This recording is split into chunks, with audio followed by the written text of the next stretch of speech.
കണ്ണൂർ പത്തായക്കുന്നിലെ ദേവാങ്കണം വീട്ടിലെത്തിയാൽ അതിഥികളെ വരവേൽക്കുന്നത് വർണ്ണചിത്രങ്ങൾ ഒരുക്കിയ മതിലാണ്. നിരവധി ചിത്രങ്ങളാണ് സുന്ദരേശൻ തളത്തിലിൽ തന്റെ വീടിന്റെ മതിലിൽ ഒരുക്കിയിരിക്കുന്നത്. ചുമർചിത്ര കലാകാരൻ സജീവൻ നെടുമ്പ്രമാണ് 24ഓളം ചിത്രങ്ങൾക്ക് പിന്നിൽ.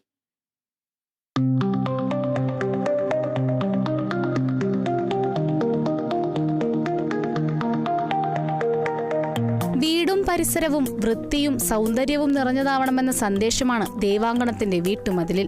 വീട്ടിലെത്തുന്ന അതിഥികളെ ശ്രീനാരായണ ഗുരു, വാഗ്ബടാനന്ദ ഗുരു, മഹാത്മാഗാന്ധി, രവീന്ദ്രനാഥ് ടാഗോർ, ഹെർമൻ ഗുണ്ടർട്ട്, ശ്രീബുദ്ധൻ എന്നീ മഹാരഥന്മാരുടെ ചിത്രങ്ങളാണ് സ്വാഗതം ചെയ്യുന്നത്. മറ്റൊരു ഭാഗത്ത് നോക്കിയാൽ തെയ്യം, തിറ, ഉത്സവം, നാട്ടിൻപുറങ്ങളിലെ ജീവിതം തുടങ്ങി ഗ്രാമഭംഗിയും കാഴ്ചക്കാർക്ക് ആസ്വദിക്കാം.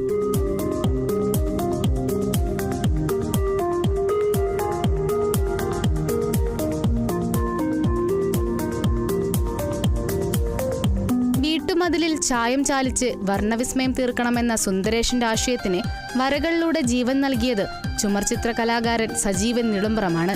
100 മീറ്ററിലധികം നീളം വരുന്ന മതിലിൽ 17 രേഖാചിത്രങ്ങളും 7 വർണ്ണചിത്രങ്ങളും ഉൾപ്പെടെ 24 ചിത്രങ്ങളാണ് സുഹൃത്തിനായി സജീവൻ ഒരുക്കിയത്. 33 വർഷത്തെ അധ്യാപക ജീവിതത്തിൽ നിന്നുള്ള അനുഭവങ്ങളും ഗ്രാമസാംസ്കാരിക പശ്ചാത്തലവുമാണ് ഇങ്ങനെയൊരു ആശയത്തിന് പിന്നിലെന്ന് സുന്ദരേശൻ പറഞ്ഞു.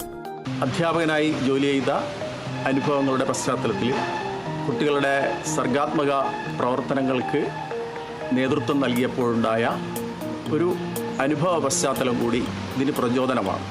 നമ്മുടെ വീടും പരിസരമൊക്കെ ശുചിത്വവും മനോഹരമാക്കി വെക്കുക എന്നുള്ള സങ്കല്പവും കൂട്ടിച്ചേർത്ത് വായിക്കാം. നല്ലൊരു വായനക്കാരനായ സുന്ദരേശൻ വീടിന്റെ മുകൾ നിലയിലെ ഒരു മുറിയിൽ ലൈബ്രറിയും ഒരുക്കിയിട്ടുണ്ട്.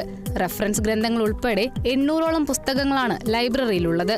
അധ്യാപക ജീവിതത്തിന് വിരാമമായെങ്കിലും വർണ്ണചിത്രങ്ങളും കൂട്ടിന് പുസ്തകങ്ങളുമായി വീടൊരു താമസ സ്ഥലം മാത്രമല്ല, നന്മയുടെ പ്രതീകം കൂടിയാവണമെന്ന സന്ദേശമാണ് സമൂഹത്തിന് ഈ അധ്യാപകൻ നൽകുന്നത്.